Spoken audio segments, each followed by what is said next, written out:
Hello and welcome to the third episode of Unhelpful Cast. I'm your host, Glad Flying. Today with me is my lovely co-host, Senna. How you doing, Senna? I'm doing all right. Lot of stuff in this week. It's been pretty busy. People are like, "Oh, what are they doing? They only put out one review this week." Well, we've got a few more coming. But yeah, I mean, we got a few more coming. Hopefully, over the next week and the week after that, we'll right up to the beginning of the new what is it? The fall? It's not fall. I mean, it's summer season. Yeah, it's a summer season. Yeah. With the summer season, we'll right up to it. We're gonna be posting most of the reviews for this week, probably Shiro Bako, Kantai Collection, and of course, Senna will be doing Parasite. So, but jumping the gun on his Parasite review, we really primarily wanted today to kind of just have a discussion about it and go all the way around it and kind of get back to it, since I think we've enjoyed this season of Parasite the most as like kind of a group, as like a coordinated effort between me and Senna. And I think we really have a lot to discuss about it, more so than any other show. So I think we're going to devote the majority of today's podcast to it. And in that regard, we will be talking spoilers. Like, there is just nothing that is going to be off limits today. So a heads up, if you have not finished Parasite, if you have not read the comic, this will spoil pretty much everything. Like, we are going to spoil the last episode of Parasite, and we are going to do it right here at the start. So and we're going to do it well. You have been warned. We'll do it well. So if you want to know what happens, we'll let you know. But please, you have been warned. Okay, so beyond this point. All right, so Trevor, Senna. Yeah, Senna. Yeah. Right here. What did you think of the last episode of Parasite? I liked it. The ending, the very ending of it, certainly was kind of abrupt. I think you had mentioned you felt it was kind of didn't leave you with much, maybe, but yeah, I liked it. I thought it did what I needed to do pretty well. I was impressed with it, quite honestly. Like, I know I think with both of us, we were kind of waiting on the end episode to kind of determine what we thought about the series as a whole, and I was pretty happy with it. So I guess the thing that's come up more so, and it's really funny too, because I was always defining myself and defining Parasite a little bit by the show itself, because it wasn't until I saw the show and the anime that I started reading the manga. But now that I'm progressively read more and more of the manga, I do see kind of more and more what people were saying in terms of the series. And the only detractions I see from the series or the anime itself is the fact that people will say that the manga is better. Mm-hmm. And I think that has to do more and more with my realization that it's difficult to design a series, because essentially, how long is Harry Potter? Well, that's a bad example, but how long is Harry Potter? Harry Potter is exactly as long as it needs to be. Works of fiction, light novels and the likes like that, are exactly as long as they need to be. The manga obviously had a certain page number and running page, and you had a certain set to fit to, but the manga was allowed to run as long as the stories was necessary. The only thing that they had to break down is to make the exciting beat for beat story fit into the overall structure of the manga itself. But the length was totally up to them. And I think that is the big problem here, is that they essentially, and I think that it's a great thing, it's ambitious to say, let's finish this whole story in 24 episodes, because they can't be sure if they're going to get a second season, and not cutting off in the middle like they did on Attack on Titan is a great thing. At the same time, you have to recognize the drawbacks, and the big drawback is that they had to cut a lot of story to make this happen. And I think that the series was just on borrowed time as it went on. It was really, really fantastic at the beginning. It sucked me in so good.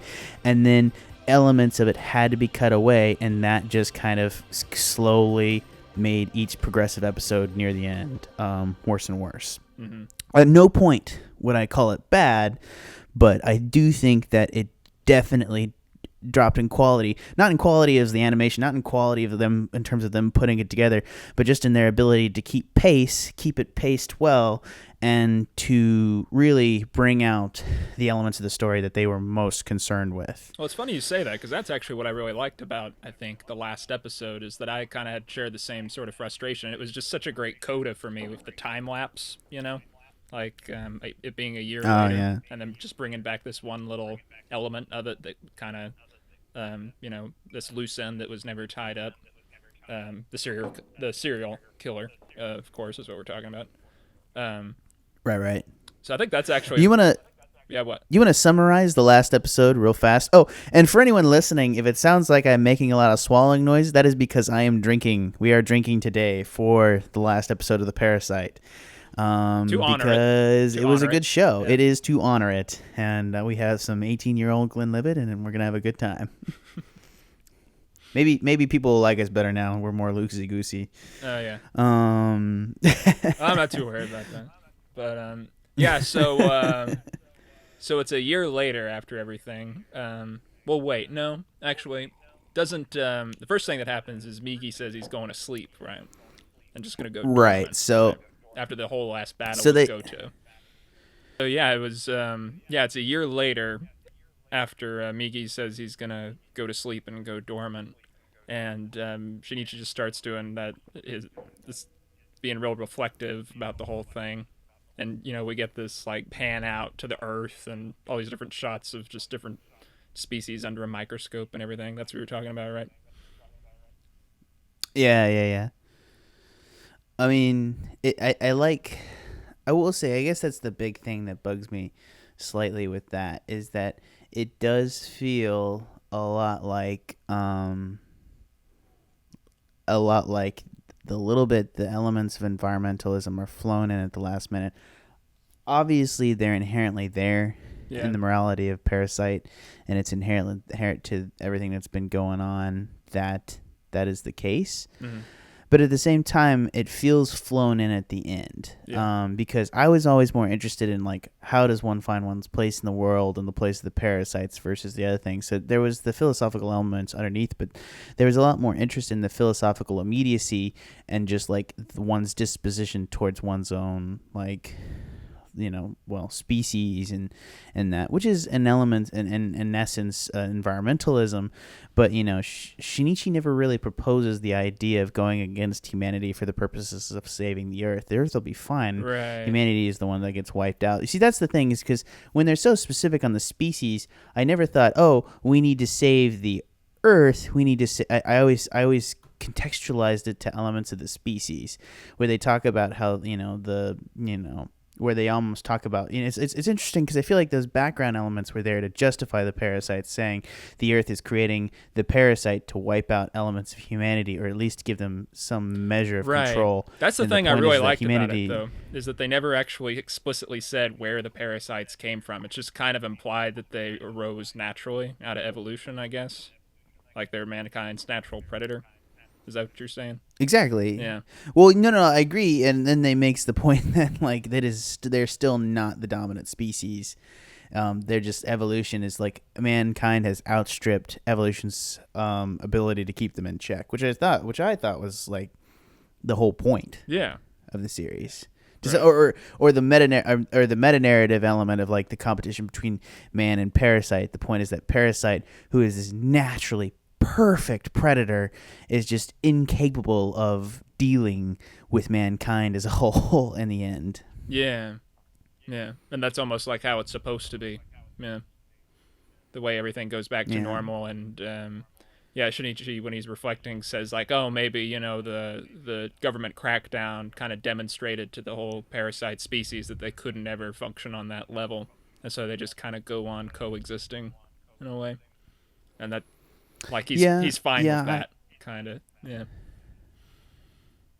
Yeah, but I just did feel like, for instance, like especially in the Goto episode, when when Shinichi stabs him with the thing, Yeah. I got this massive sense of this letdown on the idea that like the elements just weren't put together. Like it felt very Deus Ex Machina. It's like, oh, there's Hmm. poison on the thing that had stabbed him, and that's the Right. direct reason as to why the pieces fell apart. But if that more of that environmentalist element had been more transparent to that point in the series, and it's like, oh Hmm. yeah, mankind poisoned the earth, which gave him the ability to kill Goto there, Right. which is then thematically awesome, but that's, I don't think it was very apparent Yeah. at that point. Well, let's talk a It little more felt about that like because, like, it's I kind of am starting to wonder where the point was where it did start becoming obvious because it was so inconsistent. And there's I mean, there's Hirakawa's speech, right? The guy who was the political candidate or the mayor. Um, that is one of my favorite moments of yeah, that series, yeah. though, when he like gets shot and it's just like, oh my god, he's human, Oh, I this is love so that. messed up. And what And what? I like how Yeah, even you go ahead. no, I like how Goto is even like, he's just like looking at him like, what the fuck? Yeah, Like, when Goto and him talks at the end, and like Hirakawa walks away, and Goto's just like, what the fuck was wrong with that man? dude. And once I read up on it a little bit too, I appreciated that moment even more because it's like the whole series is kind of. I mean, have you ever heard of deep ecology philosophy? It's sounds kind of hippy dippy, and it kind of is. And like you could interpret the whole series. It's just like this dark test, like of that philosophy, where it was basically this is basically this movement where people were saying that environmentalism, the whole cause, didn't really make much sense because it was, well, basically what Hirakawa says that if mankind were truly concerned with the environment, they'd preserve, all life and not just the species that were advantageous to them, right? And so that's what Hirakawa's saying, like before he gets gunned down. And the thing that's kind of that's funny about him that makes him, melodramatic is the same kind of reason that people didn't take the deep ecology people that seriously is because there's this kind of misanthropy that went along with it, where they did kind of set themselves apart from like the species, like human beings, like they almost had a, because it's a slippery slope where you have that kind of logic. You can start saying things like, like first world countries shouldn't help third world countries and they should just let evolution take its place kind of thing, like that's there was a negative reaction Hmm. to that whole movement kind of because of Well, that misanthropy, right? that sounds like, to some extent, it sounds like social Darwinianism, which is the problem. Though that has different connotation and Yeah, elements yeah. about, and taking an active hand in evolution. So I think that's It's a a little little bit different. different. But Yeah, yeah. it does sound like they're like a modern a modern, of the forerunners of ecological hipsters.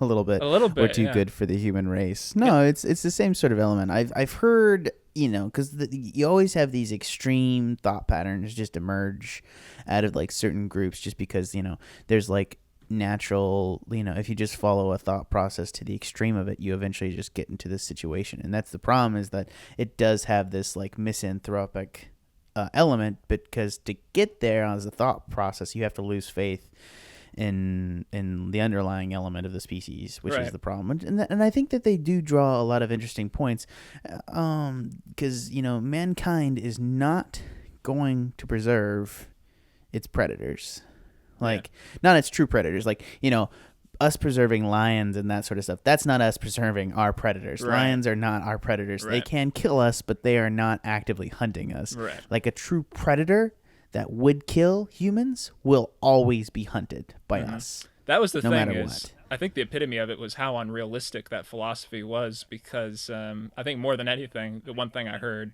was that the guy wanted to make it the ideal that we get the human population of the Earth back down to like 100 million or something. That's like, that's never gonna happen unless we're forced to. Like that's just not gonna happen. Why 100 million? That seems really small. Yeah, I know. I might be misquoting the figure some. This is just all Oh no no Wikipedia, no as no! far as I know. I'm not assuming that you had this prepared for this, Yeah, man. yeah, yeah, yeah. I guess like my point is that I think it made better sense in the context of Parasite, like this thing, because they are misanthropic, but they're able to point out a lot of bad things, and that's the best kind of way for a misanthrope philosophy to kind of just be that, because they do the Nietzsche thing. They don't, or they do, well, I guess more of the Socratic method. They're not necessarily building up an existing system so much as tearing one down. Mm-hmm. And that's an easier thing to do in philosophy than actually building a system. Like, what is the effort of Kant versus what is the effort of Nietzsche? Yeah. Nietzsche destroys elements of the system and puts out, I mean, he does build up his own system, but it's less important. Like, the important part of him is more about what he takes down.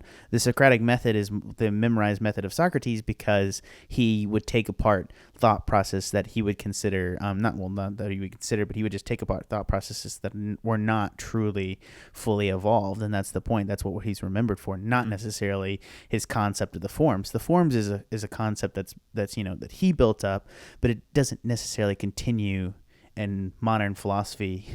I mean, it's an underlying element that people can reference, but they don't reference in a serious philosophical discussion context. Well, since we're talking philosophy, who was the guy who was I think it was Hegel. History is a dialectic, right? And the flaws in each idea finding the flaws in each past generation's ideas make it better. They preserve the best part of an argument by finding the flaws in it. So Well, the reason I'm bringing that up is I because I'm kind of wondering, like, because we started this kind of tangent on Shinichi having his moment of reflection in the final episode, kind of what his take on it is, because we don't really see. That's part of the problem too with being inconsistent as the anime is we don't really see him react to Hirakawa's speech.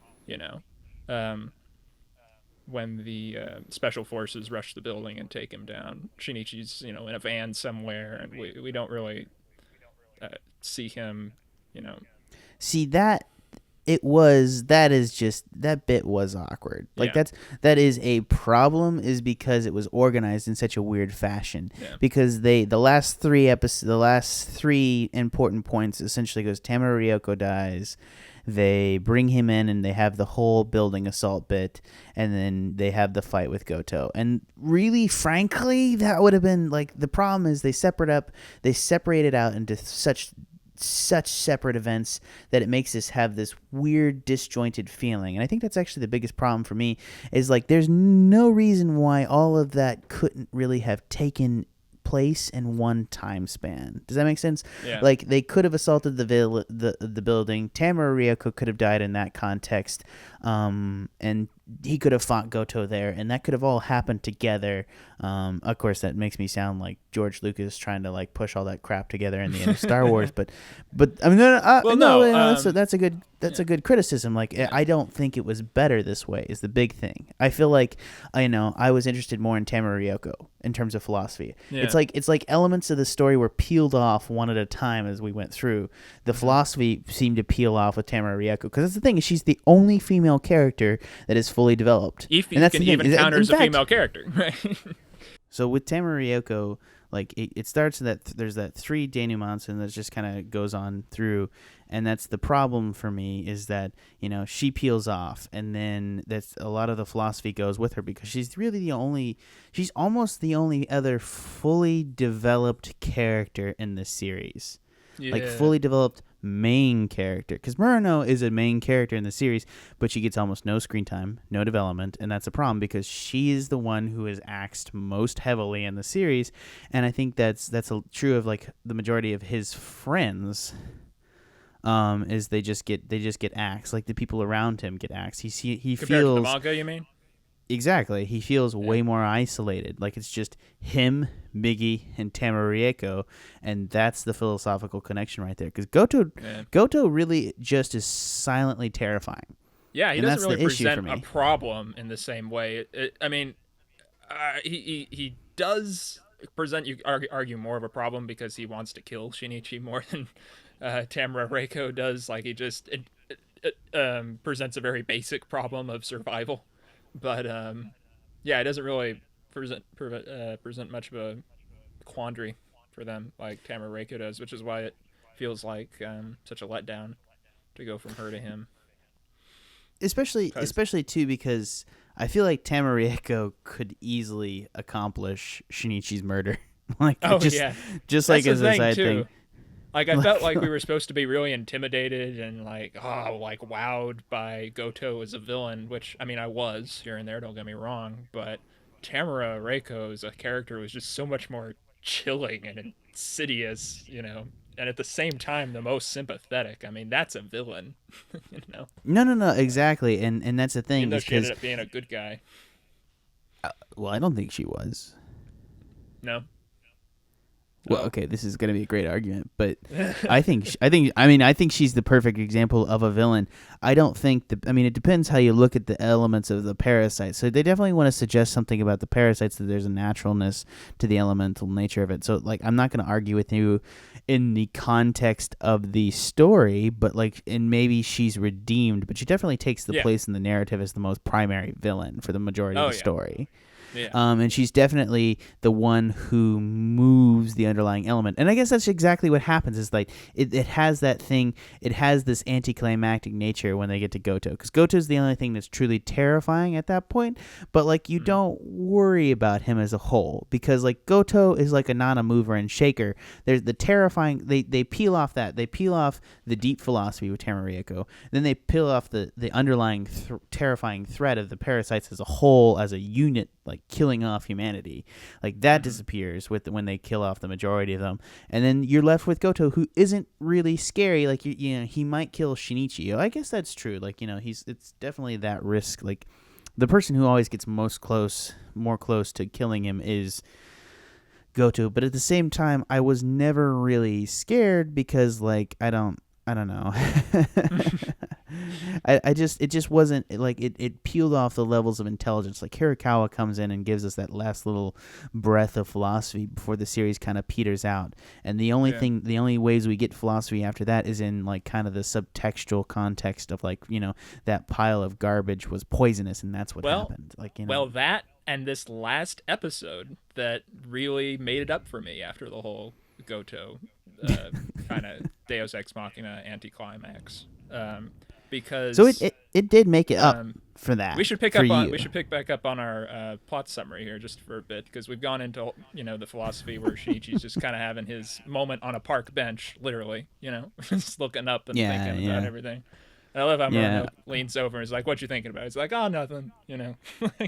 And that also sets it up very well. The conflict of the last episode in a way because Murano never got brought in on what the fuck happened to him. She just kind of accepted it, which is good, right?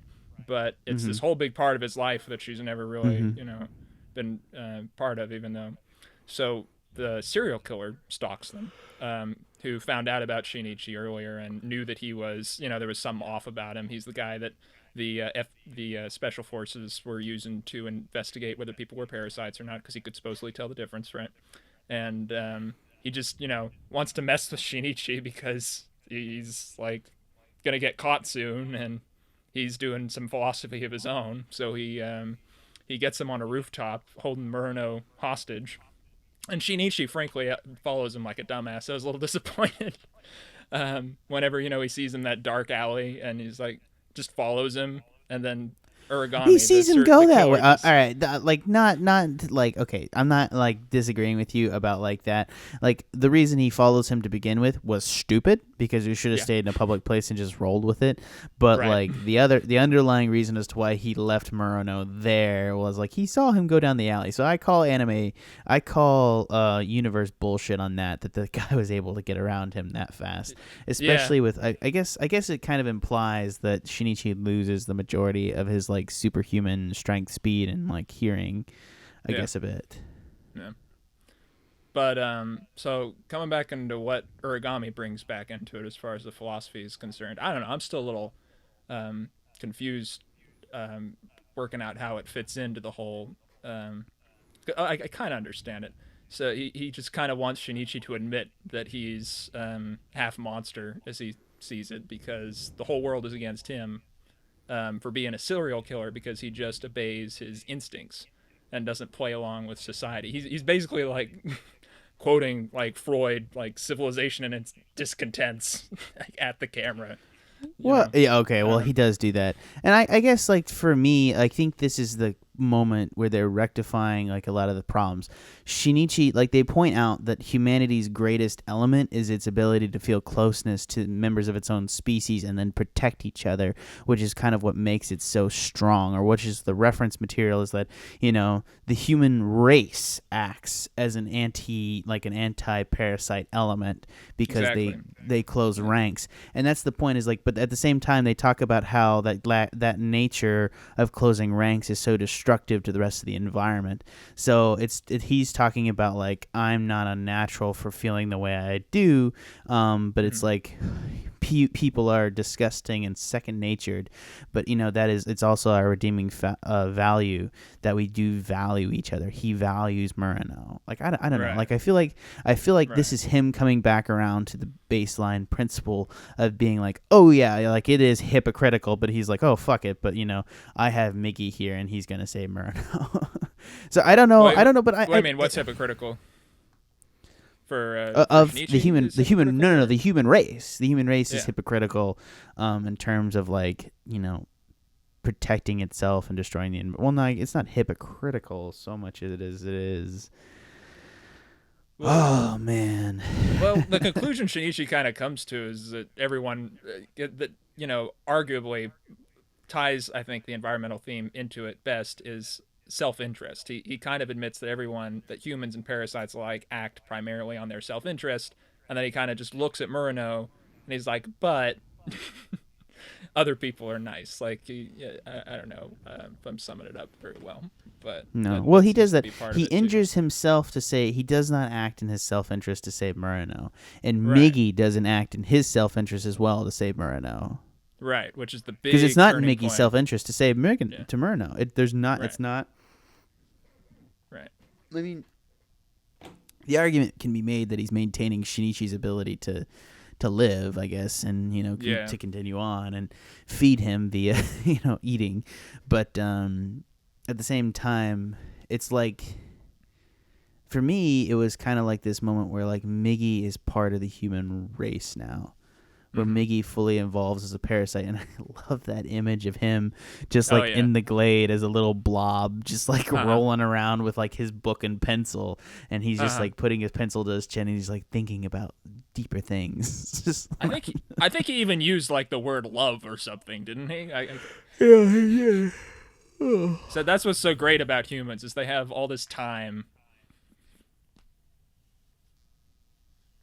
to, like, I think he said, get to know each other. I can't remember. But yeah, we're going deep philosophy here. So I think we've rambled a little bit. So I think maybe we should pull it back a little bit to true judgments of the series. Like I think we can summarize the majority of the philosophical elements and say, you know, some of the strains continue through and are excellent, and it's definitely a show that can make you think. And then some of the strains are really pressed for elements of, like, I guess compressed because of the way the show has to be compressed to fit its 24 episode schedule. So for instance, I feel like a lot of the strains head back towards the counter strain of environmentalism, but I feel like the final elements of environmentalism aren't really fleshed out as much in the face of right there at the end. So it's there. It talks about, in terms of environmentalism, talking about, you know, preservation of the species and self-protection of your own species, and what dictates that self-protection. Like, do you you know, procreate as much as possible to the possible destruction of the environment around you. So that happens. But the point is, Parasite has excellent philosophical themes. Do they all play out? No. And that's a mark against it, but it's not necessarily a problem, since if it is a series that will make you, at the very least, definitely think about everything. No.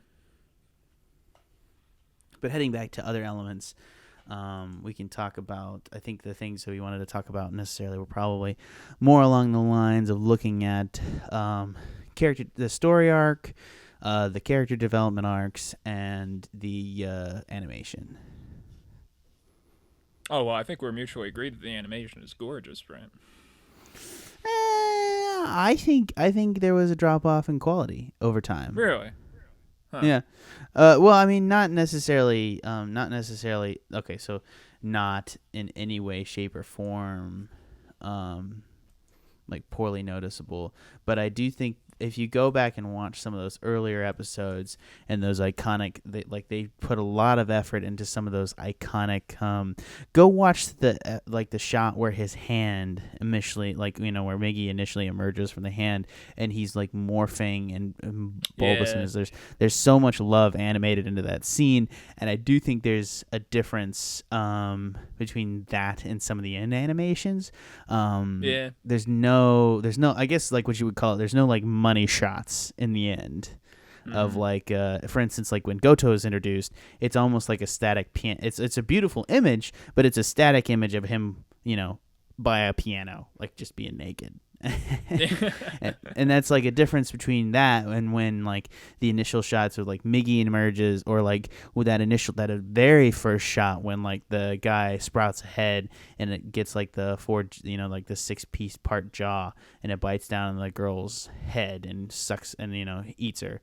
Like that little bit there is so beautifully animated and so quick that, and it's super quick. It's over in just a second, and you can tell there was like a shit ton of keyframes to do that.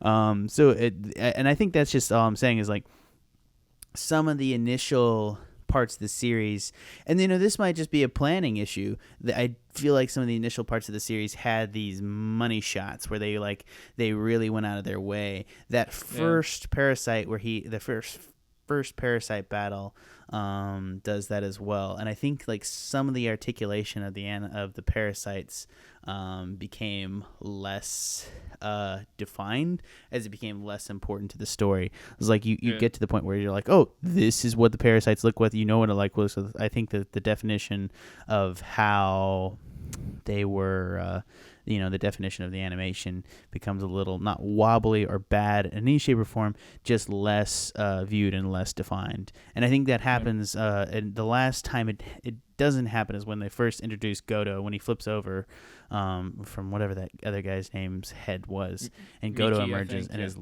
Yeah, and he gets the legs, he gets everything, and he's popping between the trees. There's a lot of love poured into that, but past that, there's not a lot of love poured into A, Tamarioko's final moments, B, the fight scenes, like they're very dark, described corridors, and there's more. They're doing more instantaneous kind of like line draw attacks than having him like fully animated keyframes jumping between places, killing people. Mm-hmm.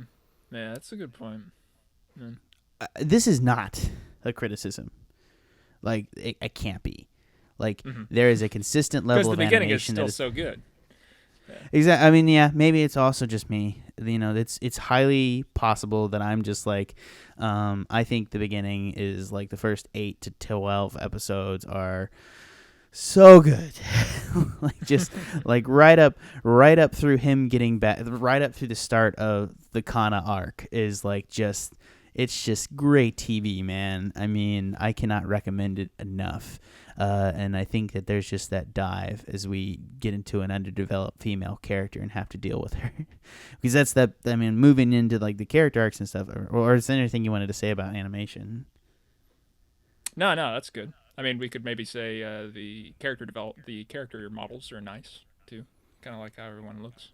But, yeah, I like the update too, because have you seen like the images of like Murano and like how she dresses? It's so like 80s tastic. It's awesome. Oh yeah, no, that's a good point. Yeah. They just have. I think they do it. Sorry for the noise. It's late here, and I worked all day on a Saturday, and I am exhausted, and I would like to. I'm going to go to bed and sleep in too much tomorrow. But in the character designs, I think that's the excellent thing that people say a lot about the series is that, they've updated it for modern times rather successfully. And they imbued Yeah. it with a lot of like modern notions, like using telephones or cell phones is the bigger thing, smartphones, and they use them all the time. But there was a lot of elements in the Parasite manga that involved like them not having access to that sort of phones, where it was then the time of day when you would get a pay phone, you didn't have that thing in your pocket, and so him communicating with they use it a lot, and they have other things pop up as to why like he can't contact her by her cell to like save her from the parasite ground. So I think that they use it well and they adapt it well, and they make sure not to throw any plot holes in there by updating it.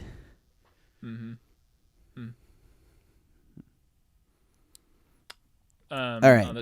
On the subject of Murano, do we want to talk about that? We said we would. Yeah. Well, we shouted out. So thanks, Dark Neko, for giving us a question. You are the only person that gave us a question, and we would like to get more. So if you like, head over to unhelpfulmedia.com, post on our blog there, or go over to our YouTube channels or anywhere at all that we are associated, and just make sure to shoot us a message. Shoot us a message on Twitter. We would like some questions that you guys, and we would like to answer your questions. So anything you got, let us know. But in reference to Dark Neko, he asked what we thought about Murano as a whole. Take it away, Senna. Well, it's funny that we got that question because we had been talking about it a lot too, especially after this final episode, because she has like, I think as you put it, like 90% of her character development in the last episode. It seems like, and I mean.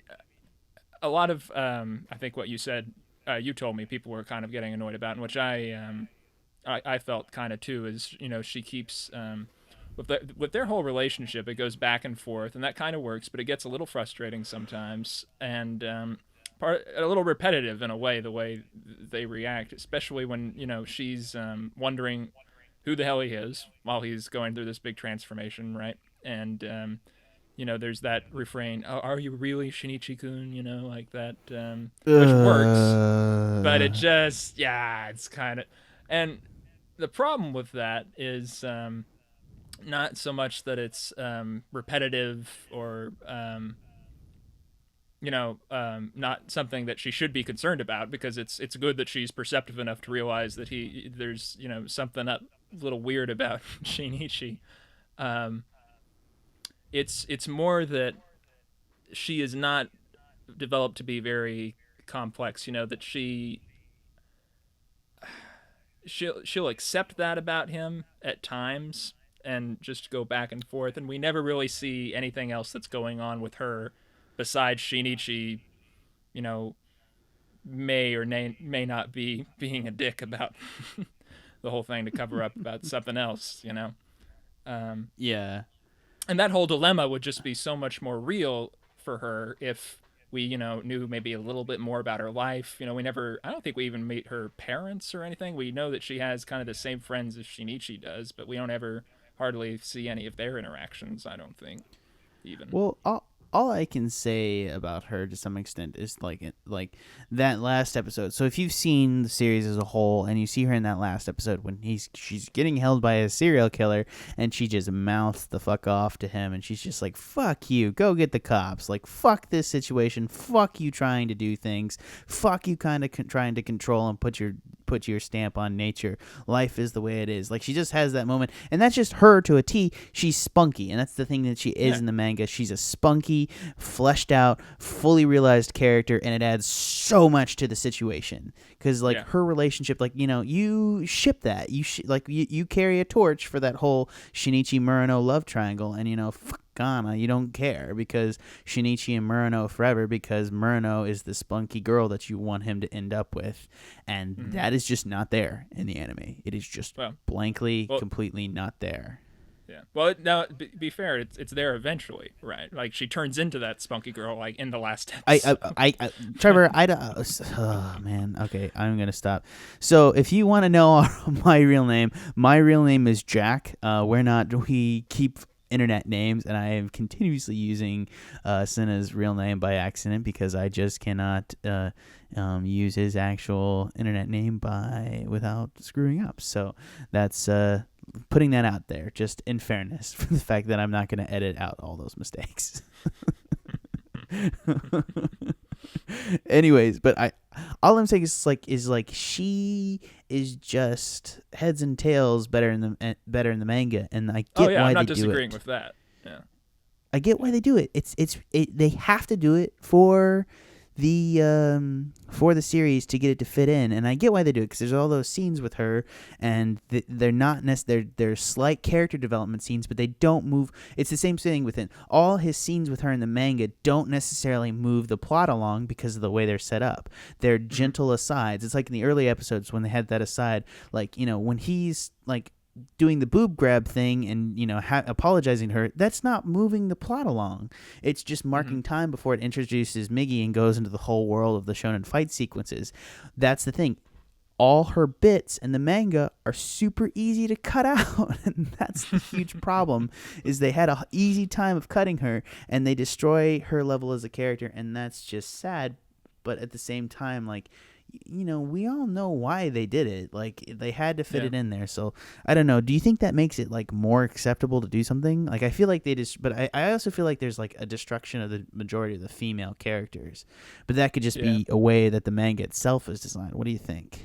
It's unfortunate that they had to do that on top of the fact that, I mean, it's a shonen, and a lot of, so it's already kind of there that female characters a lot of the times are, you know, there to be protected or have crushes on people. That I don't want to like condemn the shonen genre or anything, but that seems like it's kind of you know, not unusual for me. And so by cutting her down like that, it kind of makes it that much worse, because there's no major female character besides arguably Tamara Reiko, besides his mother. Oh, and exactly. I'm not Mitsuyo, at all suggesting that they're not like they're like intentionally being mean to women or any such a thing. No, Tamara Reiko is a female, and she's she's actually a parasite, so that, you know, not my point. But the point is, like, she's a powerful and control character, and she's a female, and that's the thing, is I choose to believe that she's an in control female character. So there's nothing necessarily sexist about the series. It's just sad that, you know, they had to cut some characters, but at the same time they like cut, like, I guess that Murano's, like, I could have dealt with the Kana arc being the way, let's not do that, because they cut down on how crushed Shinichi was a little bit, and that doesn't bother me, because I'm actually okay with how little he was actually bugged by it, based on like the arc and like the way she was. Like, it messed with him, but he wasn't invested in her as a character, because we weren't invested in her as a character. So it didn't actually. I think that's unintentionally. They don't have him dwell on it massively, and they don't. And I think that it works out, because we don't really like her as much.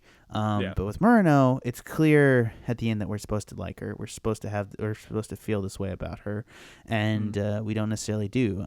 And I don't think you asserted that, like, her character gets developed at the end. And I'm just gonna say, is it developed when, you know, if she's developed, she's literally like developed in the last 10 minutes of the series, and that may be a little too late for me. Like, there's just no, I'd agree with you. I just, what I'm saying is I was still glad to have at least that much, and it made me feel a lot better about the whole thing that she did have that moment in the last episode. It made it a little bit better for me, her whole presence in the series. I don't think it made up for it,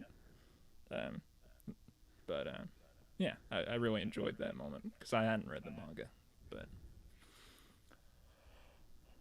yeah.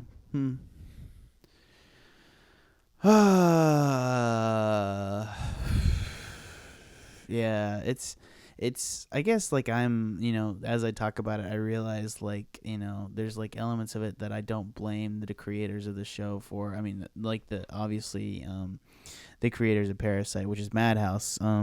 I don't blame them for anything in terms of the design of Parasite or what they had to do. I just think that, you know, it makes me appreciate, like, how much I like the manga now, how much I like this story, and how much I appreciate it, how difficult insanely difficult it is to edit mangas and like force like a storyline into the plot structure of a 24 episode arc. Like I just think that's insane. And I have to admit, if I was going to make this series knowing its necessarily baseline popularity, I think I would have tried to shot for 48 episodes or 50 episodes. Yeah. I was kind of wondering what your take on that was, actually. I obviously have no right to say like I'm probably like purely wrong. No, like seriously, like I'm sure like if we actually like did the math and looked at like kind of the manga, like that may be stretching the manga the other direction, which could be far worse. Like they might have to add material in there to fill the gaps. I don't know, but I do think that like, you know, I'm unhappy with it this way a little bit. With the end. And I think that my tendency is to say like, oh yeah, there's slow bits, but I feel like that's less of a crime than saying the characters at the end aren't totally fleshed out. Yeah. Like all we needed is one episode where like we needed one episode where Murano and like Shinichi had like a day out and they dealt with their relationship in kind of more of a depth. Or actually, you know, what we really needed is Murano separated from Shinichi dealing with something. And I think that, maybe not like just continuously. Well, that doesn't even happen in the manga. Like, you know, she is through the lens of Shinichi, unfortunately. Like, that's just the way yeah, I mean, that's kind of her role in the series, is to be like his one normal thing in his life that kind of connects him to. I mean, she's kind of his touchstone with the rest of the species in a way, you know? No, exactly. Like, she once is. he loses his parents, more or less. He And loses she's. his mother, and then his father's just kind of distant. So. And they make well, I did notice that. That was. Not depressing, but just that was like, ugh. Like, especially his dad as he starts like drinking and stuff, and they never really come back around to that a little bit. I wonder if that gets tied up in the manga, because they didn't really get. I gotta tied up say in so, because like they don't come back around. That's the thing is there's like elements like, especially that woman with the Goto fight, like there's just like all this dropped stuff that just feel like, you know, I'm feeling at the end of it, I'm just like sitting here going, oy. Well, you know, as we keep on saying, you know, and wondering how the manga is different, and talking about adaptation, I think what makes a successful adaptation is that it makes you want to check out the original source that it's from, for me. So I think we're both really grateful that the series happened, so that it brought our attention to the even the manga in the first place, you know. So you can say that much for the adaptation, I think. Yeah, it's funny. Like this series set me on to how good Parasite was as like an IP, and since then I am totally about it. But now that I've like experienced elements of the manga, it's hard for me to go back and tell you that this is a great adaptation, because you know it's got its flaws. As something that got me to actually get into this thing, I think this story is fantastic, though. This world that's created, these characters, I think it's just unparalleled, and I think that it's actually it's definitely one of the best. The only thing I would say that's better, I don't think Death Parade is better than Parasite. And P, you can get mad at me. I would agree. Yeah. You would. That actually surprises me coming from you a little bit. No offense. Death Parade is the only other show I've really kept up with this season, also by Madhouse, because I love them. But yeah, they are killing it right now, at least in terms of like, I mean, in terms of adaptation. But obviously, Death Parade's a new intellectual property. But the only thing I would say is better is Shirobako. But you haven't watched that yet. Well, that's about as much as I think we're going to get out of this conversation right now. I'm not saying we are not investigating more and not visiting again this down the road. Obviously, we're going to get your review in the next couple of days. I know you want to take your time and do it properly, and before you actually put out there what you really think about Parasite. So we're all looking forward to that, though, Senna. You bet. All right. Well, that's all the time we have now, and I hope you guys will come back next week for another Unhelpful Cast. For all you guys that have actually, come in and looked at this tiny, tiny podcast that two guys are doing about anime, we really appreciate it. We really do. There's no other way to say it in that, making this is a hobby for us, and it's a lot of fun, and you know, it's a nice way for me to talk to my friend about an anime, and I think that the act of doing it this way really is just you know, it's a free thing that we can do to like help people out there and like maybe engender conversation that we can be a part of.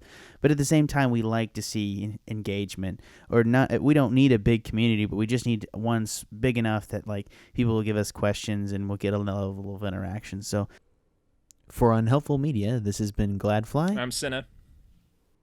Thanks for listening, guys.